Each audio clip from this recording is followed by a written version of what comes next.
ഒരു ഭാര്യയ്ക്ക് തൻ്റെ ഭർത്താവിനെക്കുറിച്ച് പറയാൻ 100 പരാതികളാണ്.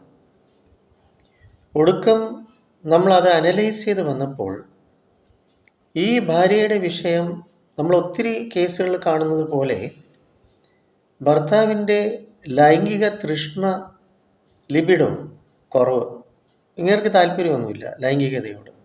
സ്ത്രീക്ക് ലൈംഗിക താല്പര്യമുണ്ട്, അവർക്ക് മിക്കപ്പോഴും അതിൻ്റെ ആവശ്യം ഉന്നയിക്കുന്നു, ഇങ്ങേരെ കൊണ്ട് അത് സാധിക്കാൻ പറ്റുന്നില്ല.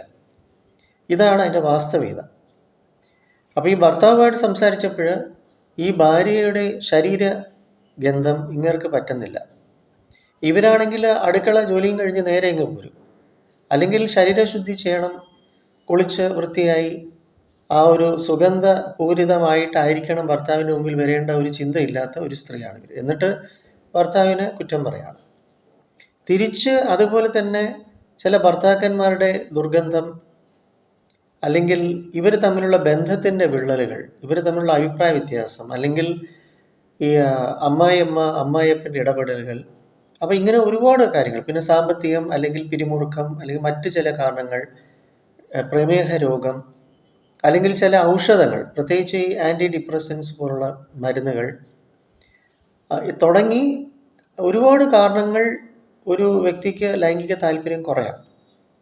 അതുകൊണ്ട് ആ വ്യക്തിയെ, സ്ത്രീയാണെങ്കിലും പുരുഷനാണ്, സ്ത്രീക്ക് ഫ്രിജിഡിറ്റി ഉണ്ടാകുന്നു, ലൈംഗിക മരവിപ്പ്.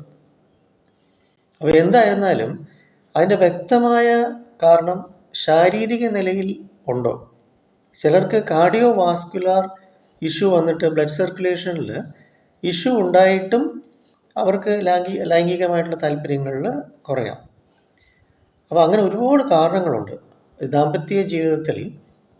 പ്രത്യേകിച്ചും ഇന്നേ കാലത്ത് അമിതമായിട്ടുള്ള ഈ മൊബൈൽ ഫോണിൻ്റെ ഉപയോഗം കൊണ്ട് ഏത് നേരവും ക്ലിക്ക് ഓഫ് എ ബട്ടണിൽ എത്തരം വീഡിയോയും ആർക്കും കാണാം എന്നുള്ളൊരു സ്ഥിതിവിശേഷം കൂടി എല്ലായ്പ്പോഴും തെറ്റായിട്ടുള്ള ലൈംഗിക പരിവേഷം കൂടി ഇന്ന് മനുഷ്യരുടെ ഇടയിൽ പകർന്നിട്ടുണ്ട്, പുരുഷനാണെങ്കിലും സ്ത്രീയാണെങ്കിലും. കാരണം ഇത്തരം വീഡിയോസൊക്കെ അത് അവർ ഷൂട്ട് ചെയ്ത് റെക്കോർഡ് ചെയ്ത് എഡിറ്റ് ചെയ്ത് ഒക്കെയാണ് അവർ സെലക്ട് ചെയ്യുന്ന പുരുഷനും സ്ത്രീയൊക്കെ അതുപോലുള്ള. അവ സമാനമായിട്ട് ഒരിക്കലും ദാമ്പത്യ ജീവിതത്തിൽ ശരാശരി മനുഷ്യരുടെ ഇടയിൽ സാധ്യമല്ല. പക്ഷെ ഇന്ന് ഇംപ്രാക്ടിക്കലായിട്ടുള്ള മറ്റൊന്ന്, ഇന്ന് ആരും ആർക്കുമായിട്ട് സൗഹൃദം സ്ഥാപിക്കാമല്ലോ. അപ്പോൾ അതുകൊണ്ട് ഇന്ന് വിശ്വാസം എന്നത് ആണ് ദാമ്പത്യ ജീവിതം. പക്ഷേ ഒളിച്ചും പാത്തും ഒളിഞ്ഞും അല്ലാതെയും ഒക്കെ ഇന്ന് പല ബന്ധങ്ങളിലൂടെയും പുരുഷനും സ്ത്രീയും കടന്നു പോകുന്നത് എൻ്റെ എക്സ്പീരിയൻസിൽ, ഞാനൊരു സൈക്കോളജിസ്റ്റ് എന്ന നിലയിൽ ധാരാളം കാണുന്നുണ്ട്. അതിൻ്റെ ഈ സമൂഹ മാധ്യമങ്ങളുടെ അതിപ്രസരം തന്നെയാണ് ഇന്ന് ഏറ്റവും കൂടുതൽ മധ്യവയസ്കരിടയിൽ ഡിവോഴ്സ് ആകുന്നുണ്ട്. വളരെയധികം സൂക്ഷിക്കേണ്ട ഒരു വിഷയമാണ് ഈ ദാമ്പത്യ ബന്ധം. ദാമ്പത്യ ജീവിതത്തിൽ വിള്ളലുണ്ടാക്കാൻ പ്രധാന ഒരു വില്ലനും ഈ ദാമ്പത്യ ബന്ധം തന്നെയാണ്. അതിനാൽ ഒരാൾക്ക് ഉദ്ധാരണശേഷി കുറവാണ്, അല്ലെങ്കിൽ ലൈംഗിക തൃഷ്ണ കുറവാണ്, അല്ലെങ്കിൽ പ്രിമച്വർ എജാക്കുലേഷൻ, പെട്ടെന്ന് തന്നെ ശീഘ്രസ്ഖലനം സംഭവിക്കുന്നു, ഇത്യാദികൾക്കൊക്കെ പരിഹാരം തീർച്ചയായിട്ടും മെഡിക്കൽ സൈഡിൽ നിങ്ങൾ നേടുക തന്നെ വേണം. എന്നിരുന്നാലും ബഹുഭൂരിപക്ഷവും അത് സൈക്കോളജിക്കലായിട്ടാണ് നമ്മൾ കാണുന്നത്.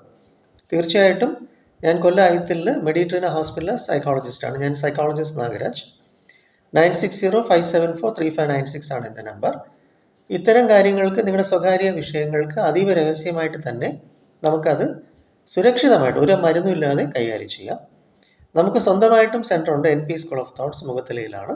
വിളിക്കുക, അപ്പോയിൻമെൻ്റ് എടുക്കുക, മാറ്റിയെടുക്കുക. ഇല്ലെങ്കിൽ ചെറിയ കാര്യം മതി വലിയ വിള്ളലുകളിലേക്ക് ദാമ്പത്യ ബന്ധത്തെ കൊണ്ടെത്തിക്കുകയാണ്.